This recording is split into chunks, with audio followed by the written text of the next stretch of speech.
এটার জন্য তদন্ত কমিটি হয়েছে এবং তদন্ত কমিটি আগামী 3 তারিখের মধ্যে আমাদের রিপোর্ট পেশ করবে। সার্জেন্ট অ্যাট আর্মস না ওটা হ্যাঁ, মানে রিয়েলি এখানে একটা স্যাবোটেজ হয়েছে বলে মনে করি, আমরা ধারণা করি। আর এখানে অ্যাকচুয়ালি সাউন্ড সিস্টেমের জন্য যে প্রবলেম, তার জন্য এক্সপার্ট লোককে আমরা ইনভাইট করেছি, সেটা হলো বুয়েট থেকে, যারা সাউন্ড বিশেষজ্ঞ এরকম লোকজন দাওয়াত করেছি, যাতে আমাদের সাউন্ড সিস্টেমটা রিয়েলি প্রপারলি কাজ করে, তার ব্যবস্থার জন্য আমরা ওনাদের নেতৃত্ব করেছি। দুটো জিনিস দেখবো, এখানে একটা সিকিউরিটির আসপেক্ট আছে, যাতে সাবোটেজ হয়েছে কিনা, আর হলো রিয়েল সাউন্ড সিস্টেমের প্রবলেমটা কি, তার রিজলভ করার পদ্ধতি কি, সেই দুইটা। হেডফোনের ব্যাপারটা তো সকলেরই অভিযোগ, আমার নিজের অভিযোগ।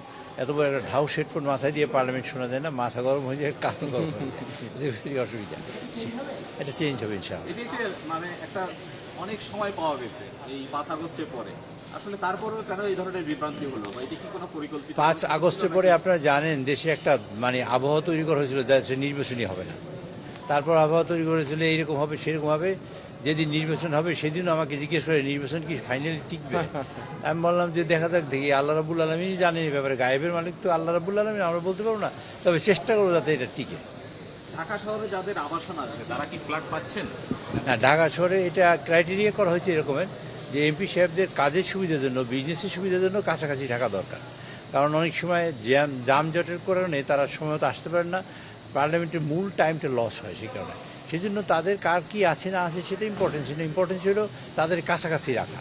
সেই জন্য যাতে তাদের কাছাকাছি রাখতে পারি তার চেষ্টা করছি আমরা। তার মানে কি সবাই এই সুযোগটা পাচ্ছে? সবাই আমাদের ধরেন মাননীয় মোরালের সবাই পাবে, এরকমের যে মাননীয় মন্ত্রী মহোদয় আছেন, প্রতিমন্ত্রী মহোদয় আছেন, হুইপ, চিফ হুইপ তারা আছেন, স্পিকার সাহেবরা আছেন, তারা তো তাদের বাসায় বাস আছে। আর বাকি সদস্যদের আমরা দেওয়ার চেষ্টা করবো যাতে সকল সদস্য অ্যাকোমোডেট করতে পারি। আরেকটা বিষয় যেটা হচ্ছে, আমরা শুনতে পেয়েছি স্পিকার সাহেবের সহধর্মিণী গভীর শোকের সাথে জানাচ্ছি তিনি ইন্তেকাল করেছেন। আগামী পরশুদিন 11টার সময় এখানে জানাজা হবে, আপনাদের দাওয়াত করি। আর আমরা তার রুহের মাগফিরাত কামনা করি, আল্লাহ তাআলা তাকে বেহেশত নসিব করেন, এবং এই পরিবারের সবাই যারা আছেন, স্পিকার সহ সবাই যেন শোকসন্তপ্ত পরিবারকে যেন সেই শক্তি দেন, তারা যেন ধৈর্য ধারণ করতে পারে। আমরা আল্লাহ কমিটি হয়েছে কিনা? আবাসন কমিটি তো হাউস কমিটি, এটাই তো আমরা বলছি আমার সভাপতিত্বে। আগে তো এমপি সাহেবরা বাসা নিয়ে কেন থাকতেন না থাকতেন সেটা তো আপনারা সব জানেন, একটা রেজিম ছিল। আমরা তো এখন গণতন্ত্রে পা দিয়েছি, গণতন্ত্রের বিকাশ ঘটাতে চাই। আর আপনাদের সহযোগিতা চাই এই জন্য পার্লামেন্টের জন্য রিয়েল কার্যকরী হয়, পার্লামেন্টের জন্য রিয়েলি প্রাণবন্ত হয়, এবং দেশের সকল সমস্যা যেন পার্লামেন্টে আসে এবং সমাধানও যেন এখান থেকে হয়। তার জন্য আমরা এমপি সাহেবদের গুরুত্ব দিই। আমি মনে করি না এইবার কোনো এমপি সাহেব আরেকজনের থাকার সুযোগ দেবে, কারণ তারা অনেক ব্যস্ত থাকবে পার্লামেন্টে নিয়ে। ওকে, থ্যাংক ইউ। ধন্যবাদ।